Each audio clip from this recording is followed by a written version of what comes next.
Welcome to my channel English পরিচয়। আজ আমরা আলোচনা করতে চলেছি নাউন এবং নাউনের বিভিন্ন ভাগ নিয়ে। নাউন হলো এক ধরনের পার্টস অফ স্পিচ বা পদ প্রকরণ। নাউন হলো এক ধরনের পদ, একটি বড় বাক্যের একটি ছোট ছোট অংশকে বলা হয় পদ। তো নাউন হচ্ছে তাদের মধ্যে একটা। In modern grammar, noun can be classified into two parts. আধুনিক গ্রামারে নাউনের দুটো ভাগ রয়েছে, একটা হচ্ছে প্রপার নাউন, একটা হলো কমন নাউন। প্রপার নাউন কাকে বলে? যে নাউনের দ্বারা কোনো কিছু নির্দিষ্ট নাম বোঝায় তাদেরকে বলা হয় প্রপার নাউন। বি ইট মানুষের নাম হতে পারে, নদীর নাম হতে পারে, একটা তোমার পর্বতের নাম হতে পারে, কোনো শহরের নাম হতে পারে। কোনো নির্দিষ্ট নাম যদি বোঝায় তখন তাকে আমরা বলবো proper noun. As for example, আমরা যদি বলি বিরাট, তাহলে বিরাট একটা ম্যানের নাম। আমরা যদি বলি the Amazon, Amazon is the name of a river, একটা নদীর নাম। যদি বলি দ্য বাইবেল, বাইবেল একটা ধর্মগ্রন্থের নাম, and so on and so on. তবে নাম বোঝালেই নাউন হয়, নির্দিষ্ট নাম বোঝালেই হয় প্রপার নাউন। আর কমন নাউন কাকে বলে?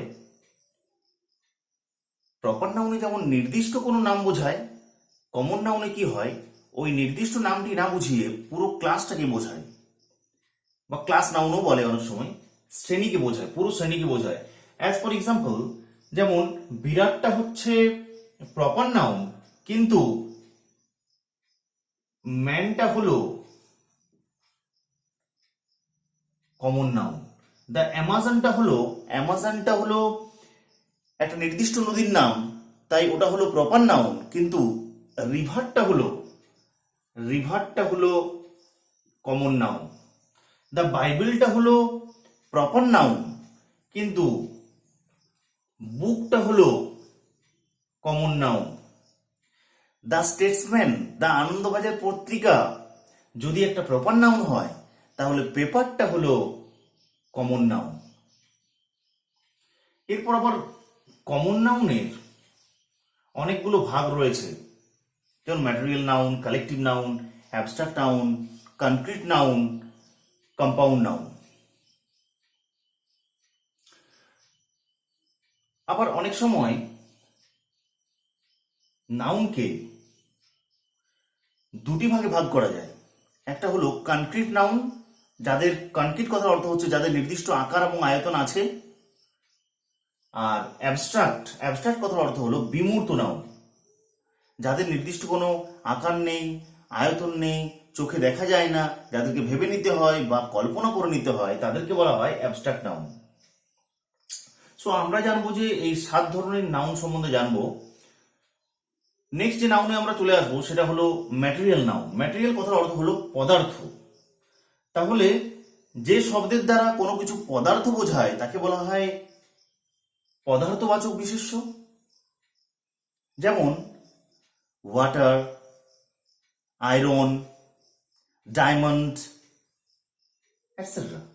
মানে যে যে তোমার পদার্থ দিয়ে জিনিসটা তৈরি হচ্ছে তাকে বলা হয় ম্যাটেরিয়াল নাউন। যেমন this chair is made of wood, এখানে উডটা হলো ম্যাটেরিয়াল নাউন, কারণ উড দিয়ে সেই চেয়ারটি তৈরি হয়েছে। নেক্সট আমরা যে নাউনে চলে আসবো সেটা হচ্ছে যে কালেকটিভ নাউন বা সমষ্টিবাচক বিশেষ্য। কালেকটিভ নাউন কোথা থেকে এসছে? কালেক্ট থেকে এসছে, কালেকশন থেকে এসছে। সমষ্টিবাচক বিশেষ্য মানে এখানে একটি জিনিসকে না, একটি ওয়ার্ডের দ্বারা অনেকগুলো জিনিসকে বোঝাবে। যেমন তোমাকে যদি জিজ্ঞেস করা হয় আর ড্যাশ অফ স্টুডেন্টস, তাহলে এই যে অনেকগুলো স্টুডেন্ট যখন এক জায়গায় থাকবে তখন তাকে কি বলা হয়? A class of students. আর ড্যাশ অফ পিপল, অনেকগুলো লোক যখন এক জায়গায় থাকবে তখন তাকে একটি শব্দে কিভাবে প্রকাশ করা যাবে? A crowd of people. আর dash of cows, a herd of cows, pal, a dash of lions, a dash of lions, a pride of lions, a dash of ladies,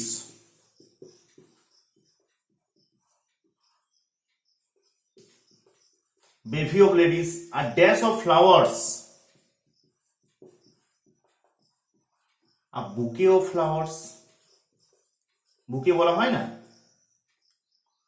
so class, crowd, hard, pride, bevy, বুকে এই শব্দগুলোর দ্বারা সমষ্টিকে বোঝাচ্ছে, তাই এদেরকে বলা হয় তোমার কালেকটিভ নাউন।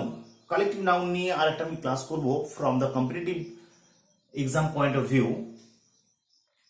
নেক্সট আমরা যে নাউনে চলে আসি সেটা হলো অ্যাবস্ট্রাক্ট নাউন বা বিমূর্ত।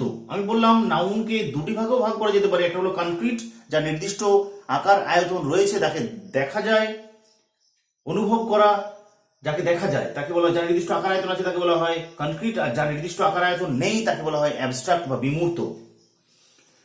বিমূর্ত বিশেষ্য কোনগুলো? বিমূর্ত বিশেষ্য জেনারেলি বিমূর্ত বিশেষ্য বা অ্যাবস্ট্রাক্ট নাউনগুলো এই সাফিক্স গুলো দিয়ে, এই যে এখানে সাফিক্স গুলো দেখতে পাচ্ছ, ATION, ITION, ION, এই সমস্ত এই সাফিক্স গুলো দিয়ে শেষ হয়। সাফিক্স কাকে বলা হয়? প্রেফিক্স এবং সাফিক্স আছে। প্রেফিক্স যুক্ত হয় উপসর্গ, এবং সাফিক্স হলো কোনো শব্দের শেষে একটা অংশকে বলা হয় সাফিক্স। প্রেফিক্স সাফিক্স নিয়ে আমি অবশ্য নেক্সট একটা ভিডিও করব পরে। তো এই সমস্ত সাফিক্স যুক্ত শব্দগুলো যদি তোমরা দেখো তাহলেই বুঝতে পারবে সেগুলো হচ্ছে যে অ্যাবস্ট্রাক্ট নাউন। আর তোমাদেরকে একটা জিনিস মানে তোমার বুঝেও নিতে হবে, যাদের নির্দিষ্ট আকার আয়তন নেই, যাদেরকে অনুভব করে নিতে হয়, যাদেরকে কল্পনা করে নিতে হয়। আমি একটা উদাহরণ দিয়ে দেখাচ্ছি যে ইউর অনেস্টি ইজ নোন, তোমার সততাটা হচ্ছে জানা। অনেস্টি ইজ নোন, তাহলে তোমার কি জানা? সততা জানা। বাংলায় কি দিয়ে প্রশ্ন করলে যে উত্তর পাওয়া যায় তাকে বলা হয় নাউন বা বিশেষ্য। তাহলে এখানে অনেস্টিটা হলো নাউন। আবার একটা জিনিস বুঝতে পারছি যে TY যে সমস্ত শব্দের শেষে থাকে, TY তাদেরকে বলা হয় অ্যাবস্ট্রাক্ট নাউন। তাহলে সততা, আবার যে তোমার সততাকে আমরা কি করতে পারি না? দেখতে পারি না। আমাদেরকে কি করে নিতে হয়? ভেবে নিতে হয় বা কল্পনা করে নিতে হয়। তাই অনেস্টিটা হলো একটা অ্যাবস্ট্রাক্ট নাউন। এরকম ভাবে উইজডম, জ্ঞান, এটা হলো একটা অ্যাবস্ট্রাক্ট নাউন। ATION যুক্ত যেমন হসপিটালাইজেশন, হসপিটালে ভর্তি করলে হসপিটালাইজেশন তাকে বলা হয়। সুপারস্টিশন মানে কুসংস্কার। ফ্র্যাকশন মানে ভগ্নাংশ। সুপারভিশন সুপারভাইজ করা মানে তোমার তদারকি করা, তদারকি বোঝাচ্ছে। এমার্জেন্সি, এমার্জেন্সি শব্দটা তোমার সকলেই জানা, CY যুক্ত শব্দ। ফ্যাটালিটি বা ইউটিলিটি বলতে পারো, মর্টালিটি বলতে পারো। ওই যে ITY শেষে সাফিক্স রয়েছে। নমেনক্লেচার নামকরণ, নোমেনক্লেচার URE রয়েছে। প্লেজার URE রয়েছে।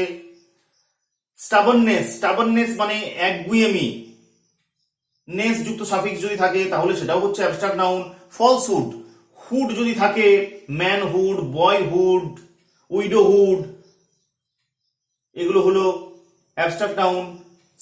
শিপ দিয়ে যদি কোনো শব্দ থাকে, শিপ শেষে যদি থাকে, স্পোর্টসম্যানশিপ। ডম যদি থাকে কোনো শব্দের শেষে, ডম সাফিক্স। স্টারডম, স্টারডম শব্দটা তোমার সঙ্গে জানা, সিনেমার স্টার যারা হয়ে যায় সে ব্যাপারটাকে স্টারডম বলে। বোর্ডম একঘেয়েমি। পেসিজম, পেসিজম শব্দটা পেসিফাই থেকে এসছে, মানে শান্ত, শান্ত বা প্রশান্ত বলা হয় প্যাসিজম। ISM হিন্দুইজম, বুদ্ধিজম, জৈনিজম যদি থাকে সেগুলো অ্যাবস্ট্রাক্ট নাউন। লেবিরিন্থ, TH কোন শব্দের শেষে, লেবিরিন্থ মানে ভুলভুলাইয়া যাকে বলে। কোনো একটা জায়গায় গেলে পরে আমরা যখন সেটাকে মানে তখন খুঁজে পাই না, কোনো আগাগোড়া খুঁজে পাই না, তাকে বলা হয় লেবিরিন্থ। প্রোডাক্টিভিটি উৎপাদনশীলতা, TY যদি থাকে, যেমন লেবিরিন্থ গ্রোথ হতে পারে, অ্যাক্টিভিটি হতে পারে, TY দিয়ে শেষ হচ্ছে। তো এই সমস্ত শব্দগুলো যদি তোমরা দেখো যে এই সাফিক্সগুলো রয়েছে তাহলে তোমরা ধরে নেবে সেগুলো হচ্ছে যে অ্যাবস্ট্রাক্ট নাউন। নেক্সট যে নাউনে আমরা চলে আসবো সেটা হচ্ছে যে কনক্রিট নাউন বা কাউন্ট নাউন। নামটা শুনে তোমরা বুঝতে পারছো, কনক্রিট মানে নির্দিষ্ট, যাদের আকার আছে। অ্যাবস্ট্রাক্টের অপোজিট হলো কনক্রিট। যে নাউনকে গোনা যায়, যে নাউনকে দেখা যায়, তাকে বলা হয় কনক্রিট নাউন। কনক্রিট নাউনের আবার দুটো ভাগ আছে, একটা হচ্ছে যে কাউন্টেবল নাউন, যাকে গোনা যায়, কাউন্টেবল গণনযোগ্য, আর যেটাকে গোনা যায় না তাকে বলা হয় আনকাউন্টেবল নাউন। যেমন অ্যাবস্ট্রাক্ট নাউন কোন ধরনের নাউন? অ্যাবস্ট্রাক্ট নাউন হলো এক ধরনের আনকাউন্টেবল নাউন, কারণ তাদেরকে গোনা যায় না। আর কাউন্টেবল নাউন কোনগুলো? যে নাউনগুলোকে গোনা যায় তাকে বলা হয় কাউন্টেবল নাউন। কাউন্টেবল নাউনের আগে অবশ্যই আর্টিকেল বসে। আমি যদি বলি হি হ্যাজ পেন, এই বাক্যটা কিন্তু ভুল। হি হ্যাজ পেন, এর মধ্যে কি এরর আছে? এই নাউনের আগে, এই পেন নামক নাউনের আগে একটি আর্টিকেল বসতো, একটি বা একাধিক। হি হ্যাজ আ পেন, তাহলে আর্টিকেল বসবে। নেক্সট নাউনটাতে চলে আসি আমরা, কম্পাউন্ড নাউন। কম্পাউন্ড শব্দটার অর্থ হলো যৌগিক। যৌগিক মানে একাধিক শব্দ নিয়ে গঠিত হবে। তো নাউন আমরা জানি যে নাউন তো একটা শব্দকে বোঝাবে। পার্শ্ব স্পিচের 8টা ভাগের মধ্যে একটা ভাগ হলো নাউন। তো নাউন তো একটা শব্দকে বোঝায়, কিন্তু কম্পাউন্ড নাউনে একাধিক শব্দ থাকবে, কিন্তু একাধিক শব্দ কিসের কাজ করবে? নাউনের কাজ করবে। আমরা উদাহরণস্বরূপ দেখে নিই, টি গার্ডেন। দেখো টি গার্ডেন, টিও একটা নাউন আর গার্ডেনও একটা নাউন, একাধিক নাউন নিয়ে তৈরি হয়েছে, কিন্তু টি গার্ডেন একটাই শব্দ, কিন্তু এটা যৌগিক। বাস স্টপ, বাস নিয়ে তৈরি হয়েছে, বাসটা হচ্ছে একটা নাউন এবং স্টপটা হলো একটা ভার্ব। বাস স্টপ, কিন্তু বাস স্টপ একটা জিনিসই বোঝাচ্ছে, তাই এটা কম্পাউন্ড নাউন। ফ্লাইং ফিশ, ফ্লাইংটা হলো ভার্ব এবং ফিশটা হলো নাউন। ফ্লাইং ফিশ কিন্তু একটাই বোঝায়, কিন্তু যৌগিক, একাধিক বোঝাচ্ছে। ব্ল্যাকবোর্ড, ব্ল্যাকটা হলো অ্যাডজেক্টিভ এবং বোর্ডটা হলো নাউন। এই দুটো মিলে একটা যৌগিক শব্দ তৈরি হয়েছে, যেটা নাউন। সেলফ হেল্প, সেলফটা হলো প্রোনাউন আর হেল্পটা হলো ভার্ব। তাহলে প্রোনাউন এবং নাউন বা ভার্ব বা অ্যাডজেক্টিভ দিয়েও কম্পাউন্ড নাউন তৈরি হতে পারে। Proper noun is always in the capital form. Proper noun হচ্ছে ক্যাপিটাল ফর্মে। আর একটা জিনিস মনে রাখবে যে কম্পাউন্ড নাউনগুলোকে আরেকটা নাম আছে এর, নমিনাল কম্পাউন্ড। নমিনাল কম্পাউন্ড কেন? নমিনাল শব্দটা এসেছে নাউন থেকে, তাই এদেরকে বলা হয় নমিনাল কম্পাউন্ড। যদি ভিডিওটা ভালো লেগে থাকে তাহলে অবশ্যই লাইক, শেয়ার এবং আমার চ্যানেলটিকে সাবস্ক্রাইব করতে ভুলো না। যদি কোনো অসুবিধা থেকে থাকে তাহলে অবশ্যই কমেন্ট সেকশনে গিয়ে জানাও। Thank you for watching my video.